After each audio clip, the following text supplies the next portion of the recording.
I want to talk about Cumorah here for a minute. I'm going to talk about scholars and prophets. Modern LDS scholars and educators have repudiated the prophets and apostles on the New York location of Cumorah, and that's what I want to show you here for a minute. For 100 years, Cumorah was in New York. Nobody debated that. Here's a picture of the Hill Cumorah, New York. Many of you have probably been here or seen it, pictures of it anyway. Here's where it's located in western New York. And I like to call this a pin in the map because it's one location that we know in the modern world that was also a Book of Mormon site. But how do we know that New York is in Cumorah? In 1834, Joseph Smith asked Oliver Cowdery to help him write a church history. He wrote him in a series of 8 letters that were published in the Messenger and Advocate, which is a church newspaper in Kirtland, Ohio. The printing shop was located right here behind the temple back then. Letter number 7 is the one we want to focus on. And here's the cover of my little book about it. But Oliver and Joseph spelled out in this letter 7 exactly where Cumorah was. To help you remember, I have this little meme, Oliver Cowdery letter 007. But here's what the newspaper looked like. In the lower corner here you can see the letter 7. I'm going to give you an idea of where the Hill Cumorah is. This is how long the hill is right here, going north and south. Here's what letter 7 says. This is a copy from Joseph Smith's history. It says, about 1 mile west rises another ridge of less height, running parallel with the former, meaning the Hill Cumorah, leaving a beautiful vale between. The soil is of the first quality for the country and under a state of cultivation which gives a prospect at once imposing when one reflects on the fact that here, between these hills, the entire power and national strength of both the Nephites and Jaredites were destroyed. Again, this is the valley right here. He was talking about the ridge about a mile to the west. In this valley, right here, fell the remaining strength and pride of a once powerful people, the Nephites. By turning to the 529th and 530th pages of the Book of Mormon, you will read Mormon's account of the last great struggle of his people as they were encamped round this hill, Cumorah. From the top of this hill, Mormon, with a few others, after the battle, gazed with horror upon the mangled remains of those who, the day before, were filled with anxiety, hope, or doubt. Joseph noted that his scribe commenced writing in his journal a history of my life, including President Cowdery's second letter to W. Phelps on this day, but the scribe continued copying all the letters in there, including letter 7. Orson Pratt published this missionary pamphlet in 1840 that included parts of letter 7 in it.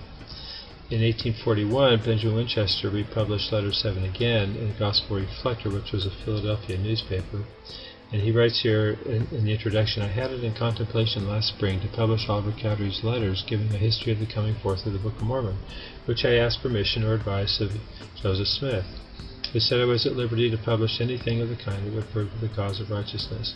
I also asked advice of Sidney Riggan, who said he had no objection. And in 1841 of April, Don Carlos Smith, Joseph's brother, republished letter 7 in the Times and Seasons. Of course, Joseph Smith himself in D&C 128 referred to Cumorah here, where he said, and again, what do we hear? Glad tidings from Cumorah. Then in 1844, there was such a demand for these letters in England that someone published a pamphlet using Benjamin Winchester's version of the letters as a separate publication there in Liverpool. In 1866, there is an article in the Millennial Star written by Orson Pratt where he talked about Cumorah. What he says right here is, Cumorah was the name by which the hill was designated in the days of the prophet Moroni, who was, without doubt, inspired to select a department of the hill separate from the great sacred repository of the numerous volumes hid up by his father. What that's referring to is in Mormon 6:6, he describes the repository of records that he hid in the Hill Cumorah, and here Orson Pratt's telling us that Moroni hid the plates for Joseph in a separate department of the hill in a separate box. And we'll talk about that in a separate video.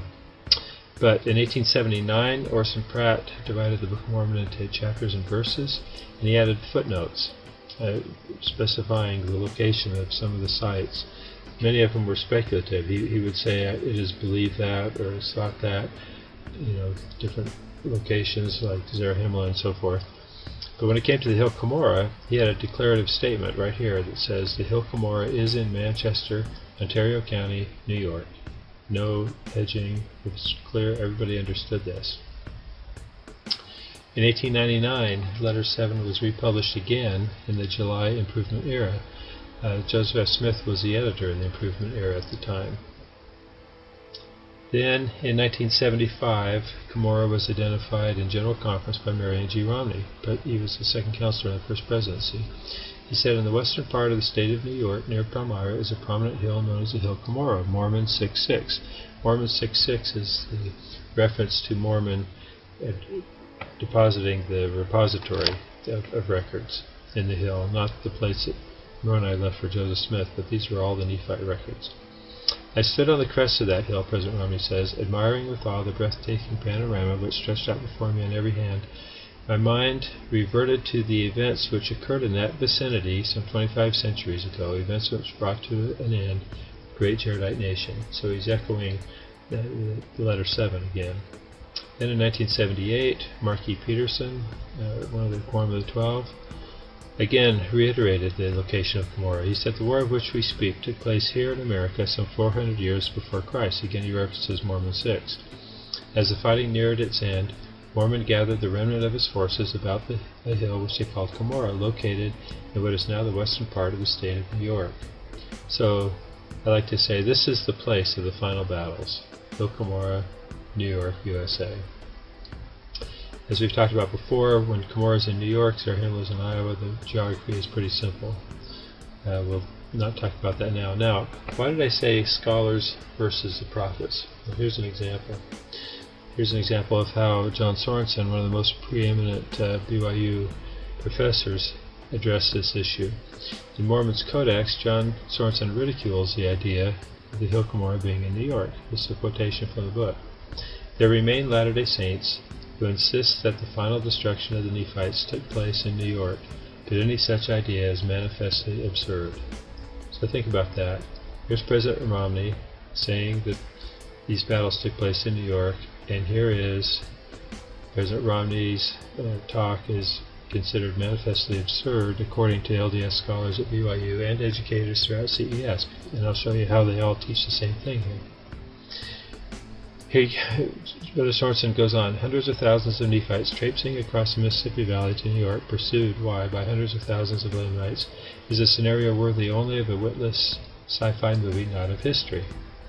Again, look at, here's Elder Peterson and his identification of Cumorah. According to the LDS scholars, this is a witless sci-fi movie.